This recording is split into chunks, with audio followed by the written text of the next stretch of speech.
बिस्मिल्लाहिर्रहमानिर्रहीम। आज हम 8 क्लास के मैथ की 2.9 एक्सरसाइज सॉल्व करते हैं। टाइटल क्या है? 2-3 टाइप के क्वेश्चन है।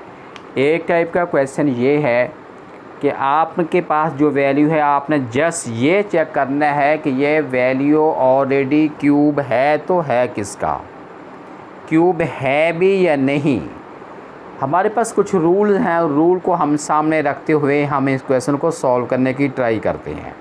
बेटा आपने वीडियो लास्ट तक देखनी है, मेरे साथ रहना है। इंशाल्लाह अल्लाह के फजल व करम से आपको इतनी अच्छी समझ आएगी कि आपको ये क्वेश्चन कभी दोबारा नहीं भूलेंगे। और इस जैसे अनसीन क्वेश्चन जितने भी होंगे आप ख़ुद बहुत ईज़िली आप उसको सॉल्व कर पाएंगे। हमारे पास क्वेश्चन, मैंने 2 क्वेश्चन राइट किए हैं। एक मैंने लिखा है 512 और एक 1100 लिखा है। आपने इनका क्यूब फाइंड नहीं करना। आपने करना क्या है, जस्ट आपने ये देखना है कि ये वाली वैल्यू ऑलरेडी क्यूब है तो है या नहीं। अगर ये पहले से किसी का क्यूब है तो किस वैल्यू का क्यूब है, हमें इसका पता कैसे चलेगा।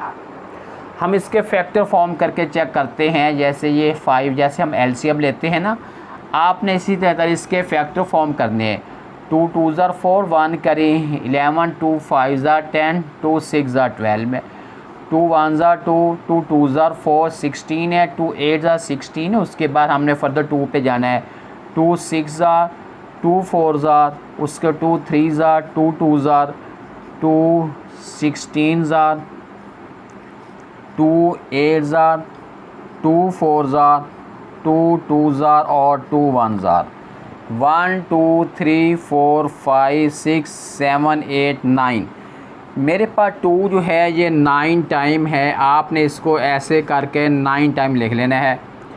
1 2 3 4 5 6 7 8 9।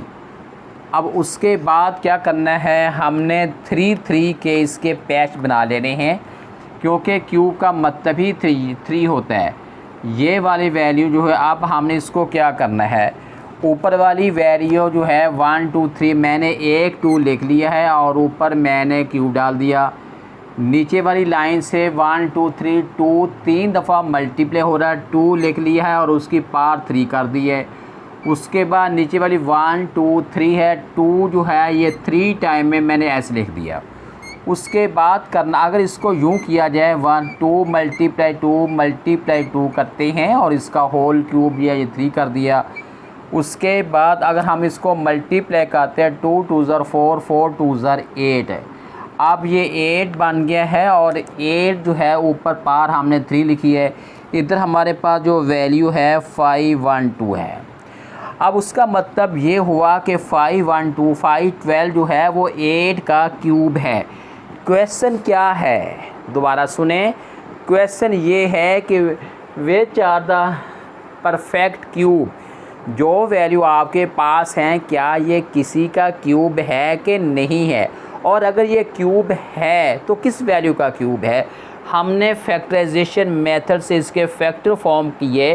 8 का क्यूब बनते, इसका मतलब है अगर हम 8 को 3 टाइम मल्टीप्लाई करें तो हमारे पास आंसर ये निकल आता है। ये 512 जो है वो 8 का क्यूब है। आपने इसका क्यूब फाइंड नहीं करना, चेक करना है कि ये ऑलरेडी क्यूब है तो है किसका।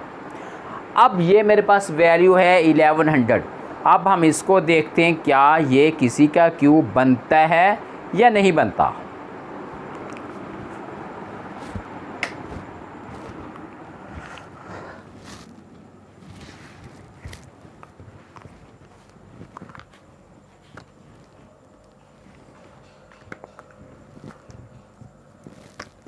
अब ये जो 1100 है इसके फैक्टर भी उसी तरह फॉर्म करने हैं जो हमने पहली वैल्यू के किए हैं।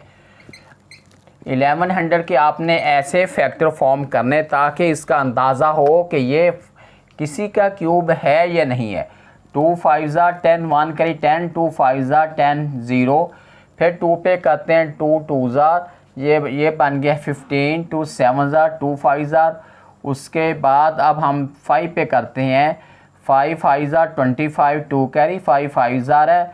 उसके बाद फर्दर 5 पे डिवाइड करते हैं, 5 1 ज़ार है। उसके बाद 11 1 ज़ार है। अब बेटे हमने इसके जो फैक्टर आए हैं 2 मल्टीप्लाई 2 मल्टीप्लाई 5 और मल्टीप्लाई 5 है और मल्टीप्लाई 11 है। मैंने आपको ये बात बताई थी कि हमने देखना ये है कि ये वैल्यू किसी का क्यूब है कि नहीं है।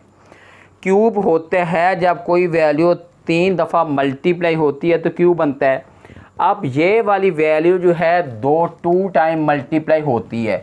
अगर मैं इसको 2 का स्केयर करूं और उसका बार 5 का स्केयर करूं मल्टीप्लाई ये 11 है, ये तो होगी है स्केयरिंग। क्वेश्चन ये है ये वाली 1100 वैल्यू जो है ये किसी का क्यूब है कि नहीं। मतलब मेरा ये है कौन सा ऐसा फिगर है जिस फिगर को 3 दफ़ा आपस में मल्टीप्लाई करें तो आंसर 1100 निकल सके। कोई ऐसी वैल्यू नहीं है, कोई ऐसा फिगर नहीं है जिस फिगर को हम आपस में 3 दफ़ा मल्टीप्लाई करें तो हमारा आंसर जो है वो 1100 निकल सके। इसलिए तो ये फैक्टर शो कर रहे हैं, ये क्यूब नहीं बना रहे।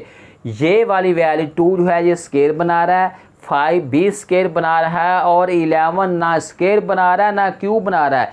इसका मतलब ये हुआ कि ये वाला जो 1100 है हम लिखेंगे not cube of any one, not cube of any one. ये ठीक है, ये किसी not cube of any one, ये किसी वैल्यू का क्यूब नहीं है।